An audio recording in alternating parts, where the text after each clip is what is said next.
I want to talk about another subject, Ginger, which is like one of my favorite topics because it's very close to my heart. Yes. You're very open about your sobriety. Yes. I don't know if you know this, but I'm also sober. So I did not know that. Wait, yes. I did. I reached out to you at the very beginning. I probably had 5 followers. I'm like, hey, me too. Oh, did I respond? Probably not, but you were probably like, who is this girl? I also don't ever, I have to admit, I never look at my Instagram. Yeah, no, it's okay. Tell me more. That's exciting. Congrats to you. Well, everybody knows my story, and we're here to hear your story. But I will say, so I was a raging alcoholic for years. It started in high school, got really bad in college. I got sober at 28. I was sober for 7 years. Okay. And then I relapsed, and then I spent 4.5 years trying to get sober, and I will now have 4 years on July 6th. July 6th. God willing. So I'm like, it's a big part of my life, big part of my identity. Yes. It's what saved me. It's what made me who I am. And I'm actually incredibly grateful for all of those like excruciating experiences. So tell me about your story. I would love to. So I am 52 now, and this September 8th, I will have 19 years clean and sober. And it was quite the journey. I was a partier in high school, a fun time partier.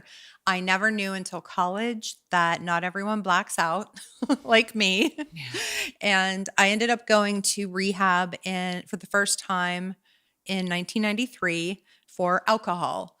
Up until then, so I dated this guy, you'll appreciate this. I dated this guy for 10 years. And in 1989, his dad, who was sober, said, hey, I go to these meetings. Would you like to come with me? And people like us are always down to do anything. I'm like, hell yeah, I'll go to your meeting. So he took me to an AA meeting. Didn't say like, you need it. But I went and he said, what did you think? And I said, that was so cool. If I ever meet anyone who needs that kind of help, I'm going to send them to you. And he planted the seed. And so to Jim T from Pittsburgh, I am incredibly grateful to you forever. From there, when I went to treatment for alcohol, I didn't know I couldn't take Xanax and that I couldn't take pain pills and smoke weed. Nobody told me that, or do a couple lines of Coke. Just real quick aside, because you just reminded me that the first time I went to rehab, my mom tried to mail me Xanax because she didn't realize that I couldn't take it, and she thought I needed it to help me sleep. Of course. She honestly like thought it was helpful because my parents had no one in my family has ever gotten sober but me. So my parents had no idea how to deal with it. But I had forgotten about that till you said that. So anyway. Which one of your parents is the alcoholic or addict? My father. Okay. My father is too. And my dad is Italian from Brooklyn.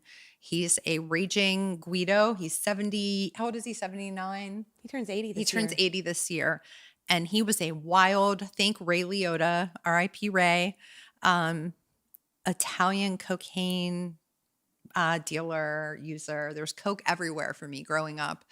And I swore I'd never be like my dad. That's what I always said. And lots of rehab stints, actually.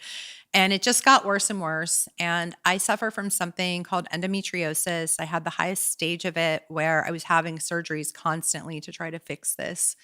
And I was given a Percocet at the time. And I was like, oh, where have you been my whole life? Like, this was it. And it was, if you've seen the TV series, which one, what was the most recent one called where they took down Purdue Pharma for the OxyContin? Oh, yes.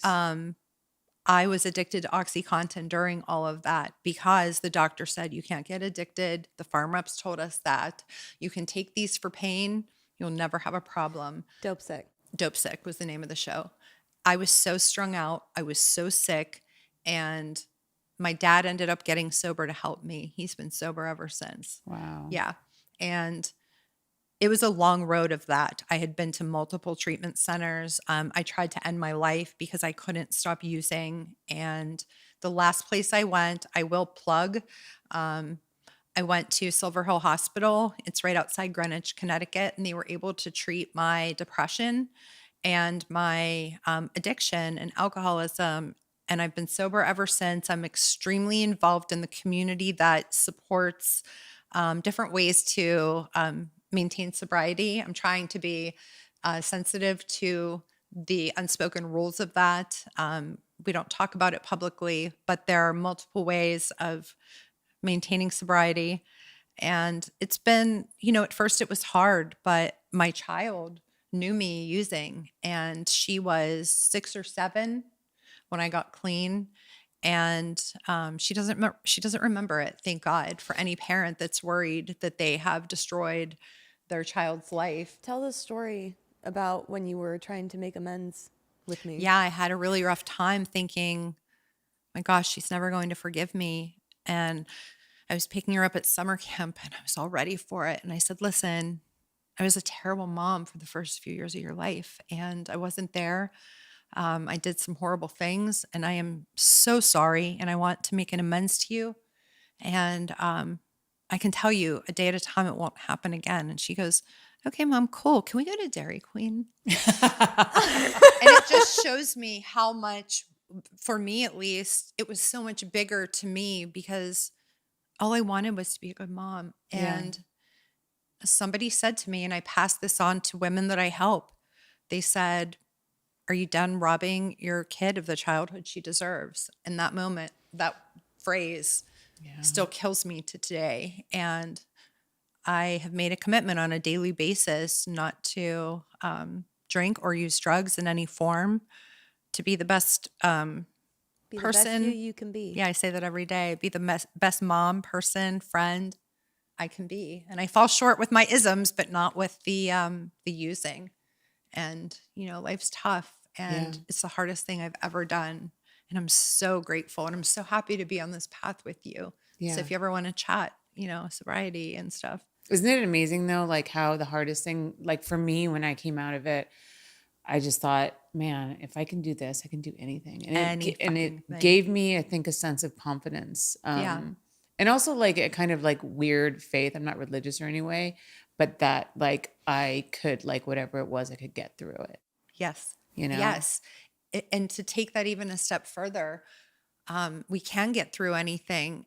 But it has also, I don't know if you can relate, given me this unfortunate, not a numbness, but an apathy, or there's no time to get too stressed out about things. I don't let things bother me as much or fall apart as much. I mentioned my mom is very ill with cancer, and I know we have to take care of business. And being sober gives me the ability to think with a clear mind, do what needs to be done. Somehow I'm in charge, and I kind of like look up. I'm not religious either. Like, whoa, I'm the fuck up. How am I in charge of this? Like, I can't believe this. But it's just given me, things don't stress me out like most normies. Yeah. I think like you think, you realize like what's important in life. That's it. Yeah. Don't sweat the small stuff.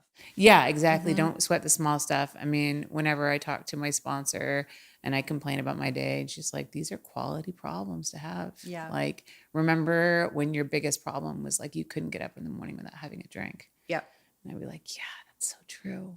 I couldn't take a shower because my skin hurt so badly from withdrawal from OxyContin, and it hurt. And I remember calling my sponsor and saying, I can't take a shower. It hurts too much. And she said, it's going to be okay. And so to be able to be where we all are today is, it's a miracle. Yeah. We do this thing every time we have a meal called high-low, where you say like the best parts of your day and the worst parts of your day, and the best days are when the bad parts are like, I had a headache. You know what I mean? Yeah. Just to put everything in perspective, we always do that when we're together. Yeah. And gratitude lists. I do that a lot. Yep. Me too. That was definitely like a big thing that helped me get sober the second time around, because I was so angry, and I think it was the relapse was hard for me because I knew what life was like in a way it was harder to get sober the second time because like I knew what life was like on the other side. I knew it was so much better. I knew how much happier I was. I had built a business and all of these things. Before I got sober the first time, I didn't, I thought a life of sobriety would be so boring, and how could I ever like travel to Italy? I couldn't like drink the wine. Like, how could I ever have a birthday? How could I get married without champagne? all of these things. And the second time, like I knew how much better sobriety was, but I like couldn't get there. I kept slipping. I'd get like a few months and then I'd relapse, and I was just like, why can't you get there? You know, it's better there. Yeah. And it was really hard. And the gratitude list really helped me. And I really do believe, like, because I also love, kind of looking at the science of the brain. Yes. When you kind of create these new pathways in your brain by, instead of looking at the negatives in life, looking at the positives in life, you can actually start to, because there's so much neuroplasticity, you can start to change the way that you think literally, but you have to like force yourself to do these exercises. And then now I find that when I come to, something that upsets me, like just yesterday, I found out some like just very stressful work stuff. And instead of going immediately to the negative, I went to, well, at least I have this and I have this and I have this. So that was something that I never had before. So I feel grateful that alcoholism forced me to learn these coping tools for life. Yes. I feel like it was a gift. Yes. I wish everybody had to have them. Yeah. And as much as we're not supposed to raise our children as little sponsees, my kids have had the benefit, and I will hear them use some of our, cliches or nuances. And we were talking with my younger child right before we came here, and I had said something, and she was like, but it's not going to matter in a day or a week, month or a year. And there's nothing I can do about it, because I taught them about powerlessness and can you affect this, change in this? And if you can't, got to accept it. And to hear that back from them is like, okay, kudos, mom. Especially her, because she's 16. Yeah. Yeah. Yeah. She's really got a grasp on a lot of the coping mechanisms, as have you. And so it's been kind of cool to watch. Yeah. Yeah. I mean, I see that like you get like emotional when your mom tells your story. Like, are you proud of her? I'm so proud of her. And I don't remember anything negative about her growing up. Do you know what I mean? Because you've told me that you've always been worried that I would only focus on those things from before you got sober, and I don't even know what she's talking about. Yeah. Do you know what I mean? Yeah. Oh, and it's those things. I know you know what I mean. Those things that you've done that you're like, oh, like, I can't believe I did that. Yeah. And that she doesn't remember them. And it's not that she's blocked them out. They just weren't as impactful to her as they felt to me in hindsight. So, yeah.